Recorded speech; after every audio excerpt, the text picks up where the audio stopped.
नमस्कार दोस्तों, स्वागत है मन्नू स्पेशल एजुकेटर चैनल पर। आज हम बच्चों में श्रवण बाधिता की पहचान एवं स्क्रीनिंग तकनीकें के बारे में जानेंगे। ये video KVS NVS special education tier 2 की तैयारी करने वाले के लिए है। जिन्होंने मेंबरशिप ले रखी है उनके लिए महामैराथन डाल दिया, उनको देख लेना। तो हाँ, आज की इस गहन चर्चा की शुरुआत ना एक छोटी सी कल्प कर देगा। बिल्कुल, वो चुपचाप अलग थलग हो जाता है। और अगर शुरुआती सालों में, जिन्हें हम भाषा विकास का एकदम सुनहरा समय मानते हैं, अगर तब इस समस्या को नहीं पकड़ा गया तो बच्चे के दिमाग में शब्दों का कोई भंडार ही नहीं बन पाता। और इसका सीधा असर उसके बोलने पे पड़ेगा। बोलने पर, उसकी पढ़ाई पर और उसके पूरे सामाजिक जीवन पर। इसीलिए ये जो स्क्रीनिंग या शुरुआती छटनी का जो कॉन्सेप्ट है ना, वो इतना ज्यादा महत्वपूर्ण हो जाता है। यार, ये तो बहुत ही डरावनी स्थिति है। मतलब एक बच्चा पूरी तरह से अलग थलग पड़ जाए सिर्फ इसलिए क्योंकि हम बड़े लोग उसकी समस्या को देख नहीं पाए। बहुत ही दुर्भाग्यपूर्ण है ये। लेकिन एक बात बताइए, जब हम ये स्क्रीनिंग शब्द सुनते हैं तो दिमाग में ना तुरंत बहुत सारे मेडिकल टेस्ट या बड़े बड़े अस्पतालों की तस्वीर आने लगती है। हाँ, ज्यादातर लोग यही सोचते हैं। लेकिन जो हमारे पास स्रोत सामग्री है उसको देखकर तो ऐसा लगता है कि स्क्रीनिंग कोई फाइनल डायग्नोसिस या पक्की बीमारी बताने वाला टेस्ट नहीं है। एकदम सही कहा आपने। मतलब अगर मैं इसे रोजमर्रा की जिंदगी से जोड़कर देखूं तो क्या ये उस मेटल डिटेक्टर की तरह नहीं है जो हमें रेलवे स्टेशन या एयरपोर्ट पर मिलता है? अरे वाह, ये तुलना बहुत ही बढ़िया है ना? वो डिटेक्टर मशीन ये थोड़ी बताती है कि आपकी जेब में घर की चाबियां हैं, सिक्के हैं या सच में कोई खतरनाक चीज है। वो तो बस एक बीप की आवाज करता है। बिल्कुल, वो बीप बस एक इशारा है कि देखिए यहाँ कुछ है जिसकी गहराई से जांच होनी चाहिए। तो स्क्रीनिंग भी बिल्कुल यही काम करती है। हाँ, 100%। स्क्रीनिंग का उद्देश्य समाज के सारे बच्चों में से केवल उन बच्चों को अलग करना है जिनमें श्रवण हानि होने का थोड़ा सा भी संदेह हो, जिनको हम खतरे की जद में आने वाले बच्चे या एट रिस्क बच्चे कहते हैं। हाँ, एट रिस्क बच्चे। जब मेटल डिटेक्टर बीप करता है तो सिक्योरिटी वाला आपको किनारे ले जाकर अच्छे से चेक करता है ना। हाँ बिल्कुल। ठीक वैसे ही अगर कोई बच्चा स्क्रीनिंग में पास नहीं हो पाता तो इसका ये मतलब बिल्कुल नहीं है कि वो पक्का बधिर है। अच्छा, मतलब घबराने की जरूरत नहीं है तुरंत? बिल्कुल नहीं। इसका सिर्फ इतना मतलब है कि हमें एक सिग्नल मिला है और अब इस बच्चे की किसी विशेषज्ञ द्वारा, मतलब किसी एक्सपर्ट द्वारा डिटेल में जांच होनी चाहिए। क्योंकि अर्ली आइडेंटिफिकेशन के बिना अर्ली इंटरवेंशन यानी सही समय पर मदद एकदम असंभव है। समझ गया। लेकिन अब मेरे दिमाग में एक और सवाल आ रहा है। हाँ, पूछिए। ये जो मेटल डिटेक्टर है ये असल जिंदगी में दिखता कैसा है? मतलब जब हम एक आंगनवाड़ी की बात करते हैं या किसी छोटे से प्राइमरी स्कूल की बात करते हैं जहां हो सकता है बिजली भी लगातार ना रहती हो। हाँ, भारत में ये एक बड़ी सच्चाई है। तो वहां तो हम भारी भरकम मशीनें नहीं लगा सकते ना। तो फिर एक आम टीचर या कोई आंगनबाड़ी कार्यकर्ता इस शुरुआती छंटनी को कैसे करता है? देखिए, यहीं पर हमारे व्यवहारिक जांच तकनीकें या बिहेवियरल टूल्स काम आते हैं। अच्छा। इन तकनीकों के लिए किसी बड़ी या जटिल मशीन की कोई जरूरत नहीं होती। इसमें बस बच्चे के नॉर्मल व्यवहार का बहुत बारीकी से ऑब्जर्वेशन करना होता है। व्यवहार का ऑब्जर्वेशन मतलब कैसे? इसमें सबसे बेसिक तरीका है बिहेवियरल ऑब्जर्वेशन ऑडियोमेट्री, जिसे हम शॉर्ट में BOA या BOA कहते हैं। BOA? तो ये छोटे बच्चों के साथ कैसे किया जाता है? बहुत ही सिंपल है। इसमें टेस्ट करने वाला व्यक्ति बच्चे के पीछे या उससे थोड़ी दूर खड़ा हो जाता है और फिर कोई अचानक से आने वाली आवाज करता है। जैसे ताली बजाना? हाँ, ताली बजाना या किसी झुनझुने की आवाज करना या कोई घंटी बजा देना।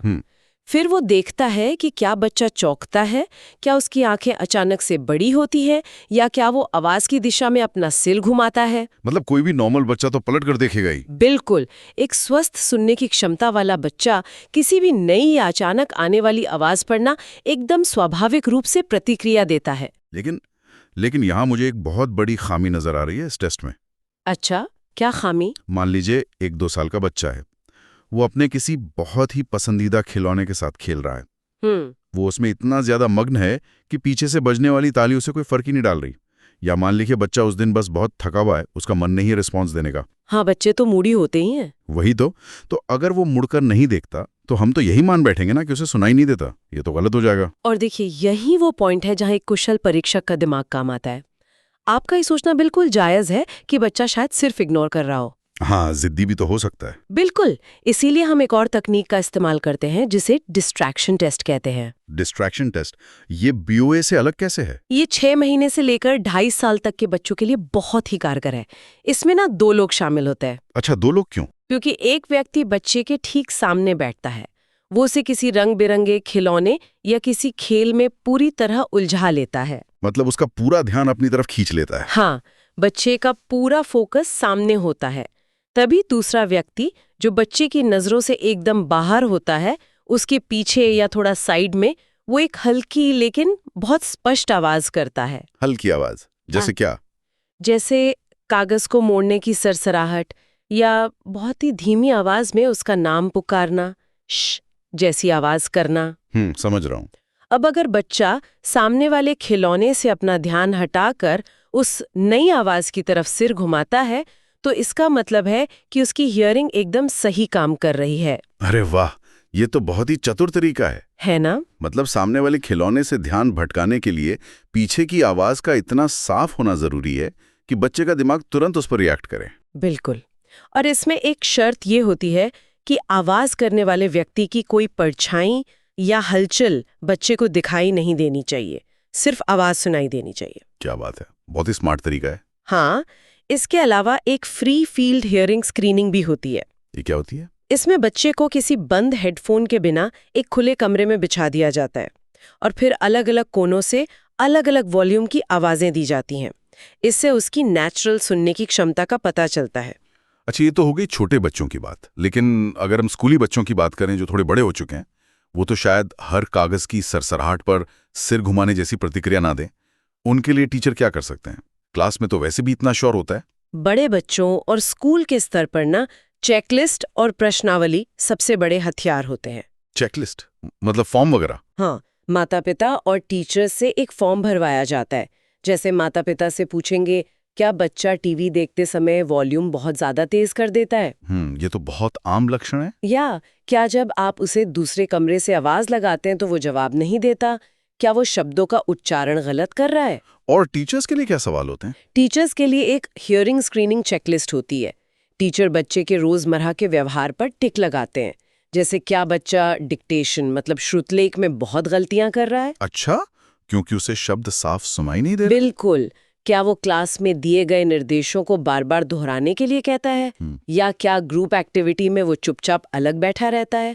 ये सब तो बहुत ही लॉजिकल तरीके हैं और इनमें कोई खर्चा भी नहीं है। हाँ, एकदम मुफ्त और आसान। लेकिन एक बात बताइए, अगर हम पूरी तरह से सिर्फ व्यवहार पर ही निर्भर हैं, तो क्या ये थोड़ा सब्जेक्टिव नहीं हो जाता? सब्जेक्टिव मतलब ये तो इस बात पर डिपेंड करेगा ना कि टीचर बच्चे के व्यवहार को कैसे समझ रहा है। हो सकता है टीचर को लगे बच्चा नालायक है जबकि उसे सुनाई नहीं दे रहा। हाँ, ये रिस्क तो हमेशा रहता है। और मेरी नजर में जो सबसे बड़ी चुनौती है वो तो नवजात शिशुओं के मामले में है। बिल्कुल सही पकड़े आप। एक ऐसा बच्चा जिसका जन्म कल ही हुआ है, वो तो ना खिलौने की तरफ देखेगा, ना ताली बजने पर सिर घुमाएगा। तो जो बच्चे जन्म से ही श्रवण हानि के साथ पैदा होते हैं, उनकी शुरुआती छंटनी कैसे होती है? आप बिल्कुल सही दिशा में सोच रहे हैं।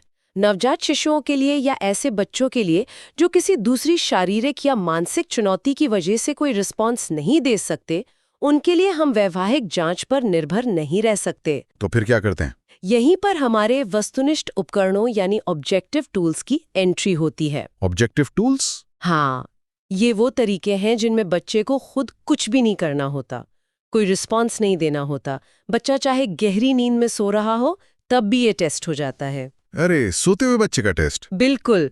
इनमें सबसे प्रमुख तकनीक है ऑटो अकूस्टिक एमिशन, जिसे हम शॉर्ट में OAE या OEE कहते हैं।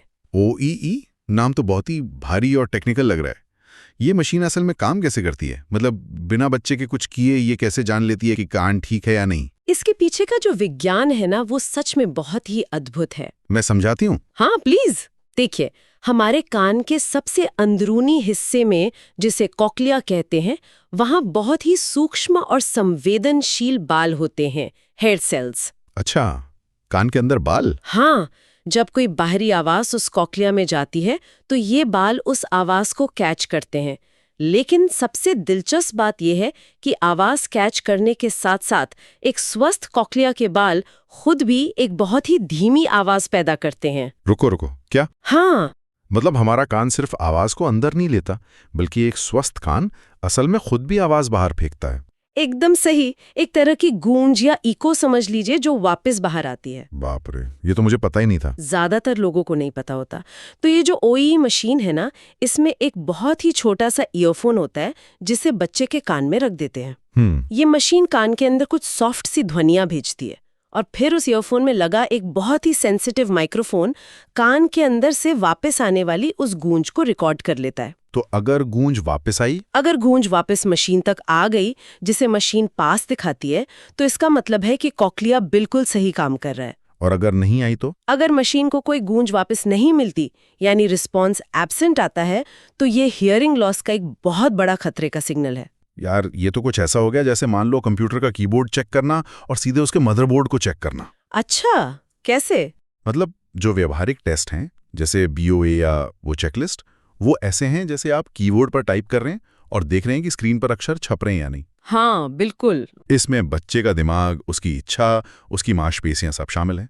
हो सकता है कीबोर्ड ठीक हो लेकिन सॉफ्टवेयर हैंग हो। सही कहा। लेकिन ये जो OAE टेस्ट है ना, ये ऐसा है जैसे आपने सीधे कंप्यूटर का CPU खोलकर मदरबोर्ड में एक डायग्नोस्टिक केबल लगा दी। कंप्यूटर को खुद कुछ नहीं करना, मशीन अंदर से चेक करके बता देगी कि सर्किट में कोई खराबी है या नहीं। अरे वाह, ये तुलना तो इस पूरी प्रक्रिया को बहुत ही आसानी से साफ कर देती है।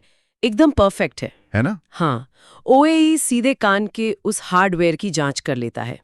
अब देखिए, जब कोई बच्चा, चाहे वो व्यवहारिक जांच हो, मतलब आपका कीबोर्ड वाला टेस्ट, या OAE हो, यानी मदरबोर्ड वाला टेस्ट, अगर वो इनमें फेल हो जाता है तो समझ लीजिए हमारा मेटल डिटेक्टर बीप कर चुका है, यानी शक पक्का हो गया है। बिल्कुल। यहाँ स्क्रीनिंग की प्रक्रिया खत्म होती है और हम अगले और सबसे महत्वपूर्ण चरण में प्रवेश करते हैं। वो क्या है? आइडेंटिफिकेशन, यानी समस्या की वैज्ञानिक रूप से पुष्टि करना।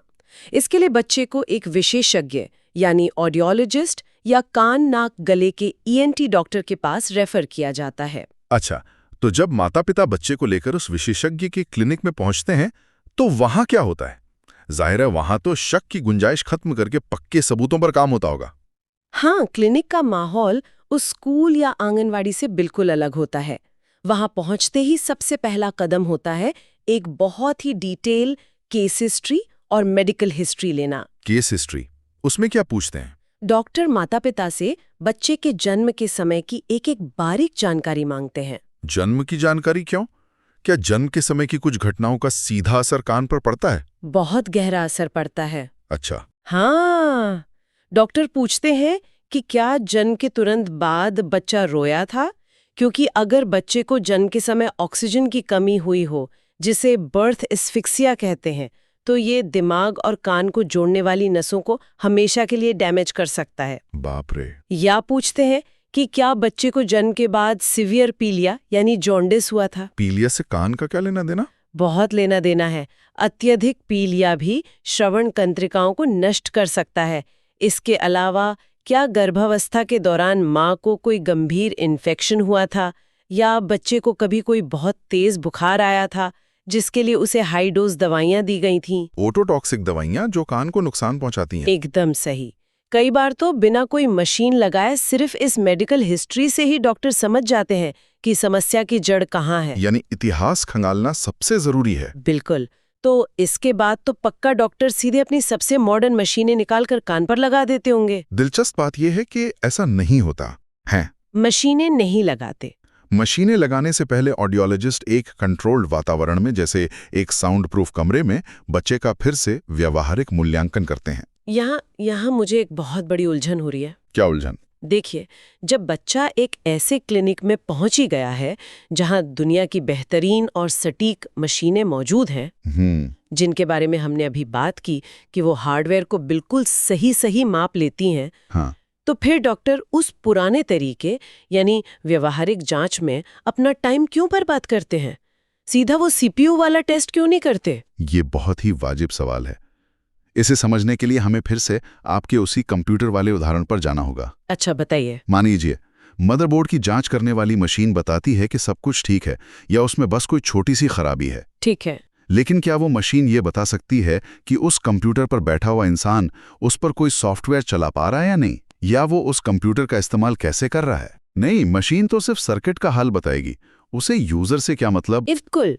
मशीनें हमें केवल कान की शारीरिक क्षमता बताती हैं। वो बताएंगे कि कान का पर्दा ठीक है या नहीं, नसें काम कर रही हैं या नहीं। लेकिन हमारे लिए ये जानना भी उतना ही जरूरी है कि बच्चा उस बची हुई सुनने की क्षमता का इस्तेमाल अपनी असल जिंदगी में कैसे कर रहा है। ओहो। इससे हम फंक्शनल हियरिंग कहते हैं। जी। हो सकता है मशीन की रिपोर्ट में आए कि बच्चे को मॉडरेट यानी मध्यम दर्जे का हियरिंग लॉस है। मतलब थोड़ी तेज आवाज तो सुन ही लेना चाहिए उसे। थ्योरी के हिसाब से हाँ, हाँ। लेकिन जब हम उसे उस साउंड प्रूफ कमरे में बिठाकर आवाज देते हैं तो हम देखते हैं कि वो बिल्कुल भी रिएक्ट नहीं कर रहा है। अच्छा। हाँ, क्योंकि उसका दिमाग उस आवाज को किसी अर्थपूर्ण जानकारी में बदल ही नहीं पा रहा है। अच्छा, तो मतलब कान क्या सुन रहा है ये मशीन बताएगी, हाँ। लेकिन दिमाग उस सुनी हुई बात का कर क्या रहा है ये व्यवहारिक जांच से पता चलेगा। एकदम सही। और ये जानकारी आगे चलकर बच्चे की शिक्षा की योजना बनाने के लिए सबसे ज्यादा काम आती है। एक स्पेशल एजुकेटर को मशीनों की रिपोर्ट से ज्यादा ना इस बात से मतलब होता है कि बच्चा क्लास के माहौल में आवाजों पर कैसा बर्ताव करेगा। ये तो बहुत ही अद्भुत नजरिया है। तो व्यवहार और इस फंक्शनल हियरिंग को समझने के बाद फिर मशीनों का नंबर आता है। जी हाँ, इसके बाद ऑब्जेक्टिव ऑडियोलॉजिकल असेसमेंट शुरू होता है। इसमें ओई के अलावा कुछ बहुत ही एडवांस्ड टेस्ट किए जाते हैं, जिनमें सबसे प्रमुख है BERA, बेरा या ABR। ये BERA कैसे काम करता है? क्या इसमें भी कोई गूंज वापस आती है? नहीं, BERA का साइंस थोड़ा अलग है। ये सीधे नसों और दिमाग की जांच है। वो कैसे? इसमें बच्चे के माथे और कानों के पीछे ना छोटे छोटे सेंसर्स या इलेक्ट्रोड चिपकाए जाते हैं। फिर कान में ईयरफोन के जरिए क्लिक की आवाजें भेजी जाती हैं। अब देखिए, कान से लेकर दिमाग के उस हिस्से तक जो आवाज को समझता है, एक पूरी वायरिंग होती है। नसों की वायरिंग। हाँ, तो BERA मशीन ये मापती है कि कान से जो इलेक्ट्रिकल सिग्नल या विद्युत संकेत निकलें, वो दिमाग तक कितनी स्पीड से और कितनी मात्रा में पहुंचे। अच्छा। कहीं रास्ते में कोई रुकावट तो नहीं है। ये टेस्ट इतना सटीक होता है कि अगर कॉक्लिया ठीक है लेकिन दिमाग तक जाने वाली नस खराब है तो ये उसे भी पकड़ लेता है। मतलब ये लिटरली तार के अंदर बहने वाले करंट को नापने जैसा है। बिल्कुल, एकदम सही समझे आप। इसके अलावा एक और बहुत अहम टेस्ट होता है जिसे टिम्पैनोमेट्री कहते हैं। टिम्पैनोमेट्री। ये क्या करता है? ये मुख्य रूप से मध्य कान, मिडिल ईयर और कान के पर्दे की जांच करता है। मशीन कान के अंदर हवा का प्रेशर बनाती है और देखती है कि कान का पर्दा कितनी अच्छी तरह से बाउंस कर रहा है या हिल रहा है। अच्छा, पर्दे का मूवमेंट चेक करते हैं। हाँ, अगर पर्दे के पीछे पानी या कोई फ्लूइड जमा है, जो कि छोटे बच्चों में बहुत आम बात है, तो पर्दा हिलेगा नहीं और मशीन तुरंत उसका ग्राफ बनाकर दे देगी। तो आप डॉक्टर के हाथ में तो पूरी की पूरी कुंडली आ चुकी है। बिल्कुल। केस हिस्ट्री है, व्यवहार की रिपोर्ट है, ओई से कॉक्लिया की रिपोर्ट है, BRA से नसों का करंट है और टिम्पैनोमेट्री से कान के पर्दे का हाल भी पता है। तो इसके बाद फाइनल क्या तय होता है? इन सबको मिलाकर होती है समस्या की पुष्टि, जिसे हम आइडेंटिफिकेशन कहते हैं। डॉक्टर तय करता है कि श्रवण हानि की डिग्री कितनी है। क्या ये माइल्ड है, मॉडरेट है, सीवियर है या बच्चा पूरी तरह से प्रोफाउंड बधिर है। और प्रकार भी बताते होंगे। हाँ, इसका टाइप भी तय होता है। क्या ये कान के पर्दे या मध्य कान में किसी रुकावट की वजह से है, जिसे कंडक्टिव लॉस कहते हैं, या फिर नस और कॉक्लिया की खराबी से है, जिसे सेंसरी न्यूरल लॉस कहते हैं। इस पूरी प्रक्रिया की एक डिटेल्ड रिपोर्ट तैयार की जाती है और यही रिपोर्ट माता पिता को दी जाती है, जो कि मेरे ख्याल से बहुत ही भावुक पल होता होगा उनके लिए। बहुत ज्यादा। लेकिन हमारी स्रोत सामग्री इशारा करती है कि काम यहाँ खत्म नहीं होता। असल काम तो अब शुरू होता है, जिसे हस्तक्षेप या इंटरवेंशन कहते हैं। बिल्कुल सही। पहचान कर लेना तो केवल आधी लड़ाई है। सबसे अंतिम और महत्वपूर्ण चरण है उस बच्चे के लिए एक समाधान तैयार करना। समाधान जैसे क्या? रिपोर्ट के आधार पर तय किया जाता है कि क्या बच्चे को हियरिंग एड मतलब सुनने की मशीन की जरूरत है या उसे कॉक्लियर इम्प्लांट जैसी सर्जरी की आवश्यकता है।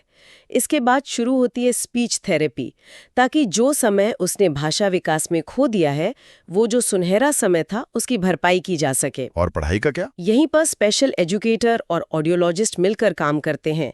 वो बच्चे के लिए एक IEP यानी इंडिविजुअलाइज्ड एजुकेशन प्रोग्राम बनाते हैं। अच्छा, कि उसे कैसे पढ़ाना है? हाँ, तय किया जाता है कि स्कूल में उसे आगे बिठाया जाएगा या क्या टीचर को FM सिस्टम का इस्तेमाल करना होगा, जिससे टीचर की आवाज सीधे बच्चे की मशीन तक पहुंचे। वाह! ये पूरा का पूरा इकोसिस्टम बच्चे को मुख्य धारा में वापस लाने के लिए काम करता है। यार, ये पूरी यात्रा कितनी लंबी और विस्तृत है ना। बहुत ज्यादा। फील्ड में काम करने जा रहे हैं ना, उनके लिए ये समझना बहुत जरूरी है कि उनका एक छोटा सा ऑब्जर्वेशन किसी बच्चे का पूरा जीवन बदल सकता है। एकदम सही बात कही आपने। और इसी यात्रा को अगर हम एक सूत्र या गोल्डन रूल में बांधना चाहे ना, तो 4 बातें हमेशा याद रखनी चाहिए। कौन सी 4 बातें? पहला कदम है स्क्रीनिंग, जिसका अर्थ है केवल संदेह की पहचान। ठीक है। दूसरा कदम है आइडेंटिफिकेशन, जिसका अर्थ है उस समस्या की वैज्ञानिक पुष्टि। तीसरा कदम है असेसमेंट, यानी उस समस्या की गहराई और प्रकार को मापना। और चौथा और अंतिम कदम है इंटरवेंशन, यानी उस समस्या का समाधान और प्रबंधन। जो भी टीचर या एजुकेटर इस फ्लो को समझ लेता है ना, वो कभी भी किसी बच्चे की जरूरत को इग्नोर नहीं कर सकता। स्क्रीनिंग मतलब शक, आइडेंटिफिकेशन मतलब पुष्टि, असेसमेंट मतलब गहराई और इंटरवेंशन मतलब समाधान। बहुत ही शानदार तरीके से आपने इस पूरे टॉपिक को समेटा है। शुक्रिया। और आज की इस पूरी गहराई वाली चर्चा से ना मेरे मन में एक बहुत ही अहम विचार आ रहा है। क्या विचार? ये सीधे तौर पर शायद हमारे नोट्स में नहीं लिखा है, लेकिन हमारी आज की बातचीत का एक बहुत बड़ा निष्कर्ष है। बताइए। जब हम बात कर रहे थे कि बच्चे का व्यवहार कैसे बदलता है, वो ध्यान नहीं देता, निर्देशों का पालन नहीं करता या अपने में खोया रहता है, जरा सोचिए हमारे स्कूलों में ऐसे कितने बच्चे होंगे जो रोज क्लास में पीछे बैठते हैं और टीचरों ने जिद्दी, नालायक या आज के समय में बहुत चलन है ADHD का शिकार मान लेते हैं। हाँ, attention deficit hyper activity disorder बहुत आम हो गया है ये लेबल लगाना। बिल्कुल, उन्हें सजा मिलती है, उनका आत्मविश्वास पूरी तरह से टूट जाता है, जबकि असलियत में शायद उनका दिमाग पूरी कोशिश कर रहा होता है सुनने की, लेकिन उनके कान का हार्डवेयर साथ नहीं दे रहा होता है। ये बहुत ही कड़वी सच्चाई है। शायद वो बुरे बर्ताव वाले बच्चे हैं ही नहीं, शायद वो ऐसे बच्चे हैं जो उस पानी के अंदर से हमारी दुनिया को समझने की जद्दोजहद कर रहे हैं। ये हर माता पिता, हर टीचर और हमारे पूरे समाज के लिए सोचने का विषय है कि कहीं हम किसी बच्चे की सुनने की समस्या को उसकी व्यवहार की समस्या मानकर उसके साथ बहुत बड़ा अन्याय तो नहीं कर रहे हैं। क्या हम उन्हें सजा देने से पहले उनके लिए वो मेटल डिटेक्टर इस्तेमाल कर रहे हैं? ये बहुत ही संवेदनशील और आंखें खोलने वाला विचार है। वास्तव में एक टीचर की थोड़ी सी जागरूकता एक बच्चे को उस गहरे अंधकार से निकालकर वापस ध्वनियों की खूबसूरत दुनिया में ला सकती है। बिल्कुल। और इसी शक्तिशाली विचार के साथ हम आज की इस गहन चर्चा को यहीं समाप्त करते हैं। हमें उम्मीद है कि आज हमने श्रवण बाधिता की पहचान के पीछे के विज्ञान और मनोविज्ञान दोनों को बहुत ही गहराई से समझा है। मिलते हैं अगले विषय के साथ, तब तक के लिए सवाल पूछते रहिए और सीखते रहिए।